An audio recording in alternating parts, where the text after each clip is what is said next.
Hi friends, welcome to my channel. నేను ఈ రోజు ఈ వీడియోలో ఒక మంచి నోటిఫికేషన్ గురించి అయితే చెప్పబోతున్నాను. అదేంటి అంటే SSC MTS and Havaldar notification గురించి. వీడియోని ఎక్కడ స్కిప్ చేయకుండా లాస్ట్ వరకు చూడండి. అసలు అర్హతలు ఏంటి, ఏజ్ లిమిట్ ఎంత, ఎడ్యుకేషనల్ క్వాలిఫికేషన్ ఏంటి, ఎలా అప్లై చేసుకోవాలి, ఎగ్జామ్ ఫీజు ఎంత, అన్నీ కూడా డీటెయిల్ గా ఈ వీడియోలో అయితే చెప్పబోతున్నాను. అయితే దీనికి ఆల్రెడీ అప్లికేషన్ డేట్ అయితే స్టార్ట్ అయిపోయిందండి. జూన్ 27 నుంచి. మనకి లాస్ట్ డేట్ వచ్చి July 31, 2024. Last date and time for making online fee payment కూడా ఆగస్ట్ 1 తో క్లోజ్ అయిపోతుంది అనమాట. అయితే ఏజ్ లిమిట్ వచ్చి దీనికి 18 to 25 ఇయర్స్ ఉండాలి. 1999 ఆగస్టు 2 ముందు పుట్టుండకూడదు. అలాగే 2006 ఆగస్టు 1 తర్వాత పుట్టిండకూడదు. కరెక్ట్ గా 18 to 25 ఇయర్స్ ఉండాలి. అది ఎంటీఎస్ కి. హవాల్దార్ కి అయితే 18 to 27 అయితే ఉండాలి.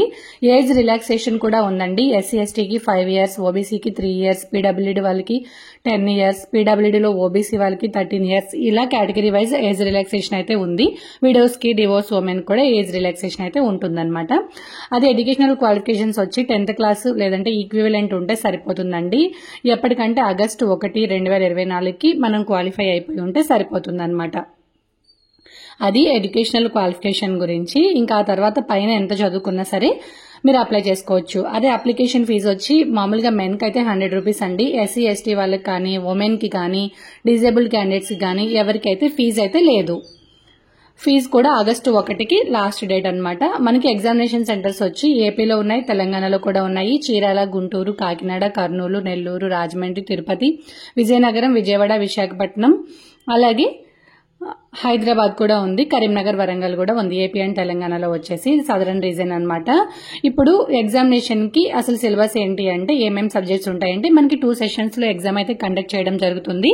Session 1 and session 2. సెషన్ 1 లో వచ్చి న్యూమరికల్ అండ్ మ్యాథమెటికల్ ఎబిలిటీ.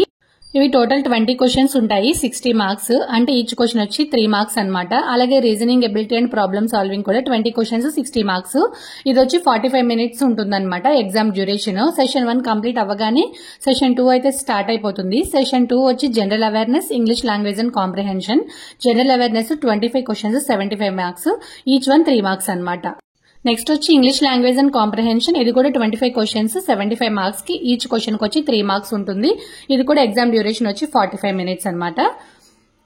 ఎవరికైనా డిజేబుల్ క్యాండిడేట్స్ స్క్రైబ్ ని అలాట్ చేసుకుంటారు కదా, వాళ్ళకైతే 60 మినిట్స్ ఇస్తారు బోత్ సెషన్స్ కి కూడా. సెషన్ 1 కంప్లీట్ అవగానే ఇమ్మీడియట్ గా సెషన్ 2 అయితే స్టార్ట్ అయిపోతుందండి. Computer based examination. అదొక 45 మినిట్స్, ఇదొక 45 మినిట్స్. మొత్తం మనకి 1.5 hour ఎగ్జామ్ అయితే ఉంటుంది. ఫస్ట్ సెషన్ 1 లో క్వాలిఫై అయిన వాళ్ళని సెషన్ 2 కన్సిడర్ చేస్తారు. ఎట్ ఏ టైం రిజల్ట్స్ అయితే చెక్ చేస్తారనమాట. అదే మినిమం క్వాలిఫై మార్క్స్ వచ్చి అన్రిజర్వ్డ్ వాళ్ళకైతే 30%, ఓబీసీ, ఈడబ్ల్యూఎస్ వాళ్ళకైతే 25%, ఇంకా మిగతా ఎస్సీ ఎస్టీ అదర్ కేటగిరీస్ వాళ్ళకి 20% మార్క్స్ అయితే రావాలి. ఇది మొత్తం కంప్యూటర్ బేస్డ్ ఎగ్జామినేషన్ అండి. వేకెన్సీస్ వచ్చి మనకి ఎంటీఎస్ కి అయితే 4887 పోస్టులు ఉన్నాయి. హవాల్దార్ కి అయితే 3439 పోస్టులు అయితే ఉన్నాయి. ఖచ్చితంగా అందరూ అప్లై చేసుకోండి. వెబ్సైట్ వచ్చి ssc.gov.in లోకి వెళ్తే ముందు రిజిస్ట్రేషన్ ఆల్రెడీ చేసుకున్న వాళ్ళకైతే రిజిస్ట్రేషన్ అవసరం లేదు. చేసుకున్న వాళ్ళకైతే ఒకసారి రిజిస్ట్రేషన్ చేసుకుంటే ఎస్ఎస్సీలో లైఫ్ టైం సరిపోతుంది. వెబ్సైట్ లింక్ అనేది నేను స్క్రీన్ మీద డిస్ప్లే చేస్తాను. అలాగే నోటిఫికేషన్ మొత్తం కూడా పీడిఎఫ్ అనేది నేను డిస్క్రిప్షన్ లో పెడతానమాట. ఒకసారి చెక్ చేయండి. డీటెయిల్ గా వేకెన్సీస్ అనేవి కనిపిస్తాయి. మొత్తం వేకెన్సీస్ చెప్పాలంటే వీడియో లెందీ అయిపోతుంది కదా, అందుకనే చెప్పలేదు. నెక్స్ట్ సెలెక్షన్ ప్రాసెస్ ఎలా ఉంటుంది అంటే ఎంటీఎస్ వాళ్ళకైతే ఎగ్జామినేషన్ లో క్వాలిఫై అయిన వాళ్ళకి సర్టిఫికేట్ వెరిఫికేషన్ ఉంటుంది. ఆ తర్వాత మీరైతే సెలెక్ట్ అయిపోతారు. అదే హవాల్దార్ పోస్టులకైతే ఫిజికల్ ఎఫిషియన్సీ టెస్ట్ కూడా ఉంటుందండి. వాకింగ్ చేయాలి 1600 మీటర్స్ ఇన్ 15 మినిట్స్ మేల్ అయితే. అదే ఫిమేల్ అయితే 1 కిలోమీటర్ ఇన్ 20 మినిట్స్ అనమాట.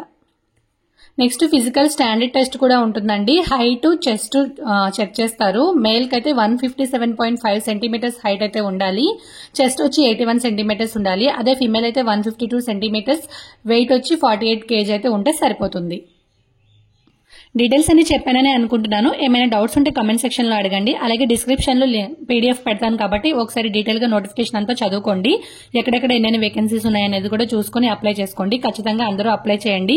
10th క్వాలిఫికేషనే కాబట్టి ఎగ్జామ్ కూడా 10th బేస్డే ఉంటుంది కాబట్టి ఈజీగానే ఉంటుంది. ఎస్ఎస్సీకి ఎప్పటి నుంచో ప్రిపేర్ అయ్యే వాళ్ళు చాలా మంది ఉంటారు కదా, మీ అందరికీ ఒక మంచి అవకాశం అని చెప్పుకోవచ్చు. ఎస్ఎస్సీలో ఇంకో నోటిఫికేషన్ కూడా పడిందండి. అది నెక్స్ట్ వీడియోలో పోస్ట్ చేస్తాను. మరి ఈ వీడియో కనుక మీకు నచ్చినట్టయితే లైక్ చేసి మరిన్ని ఇంట్రెస్టింగ్ వీడియోస్ కోసం మన ఛానల్ సబ్స్క్రైబ్ చేయండి. Thanks for watching.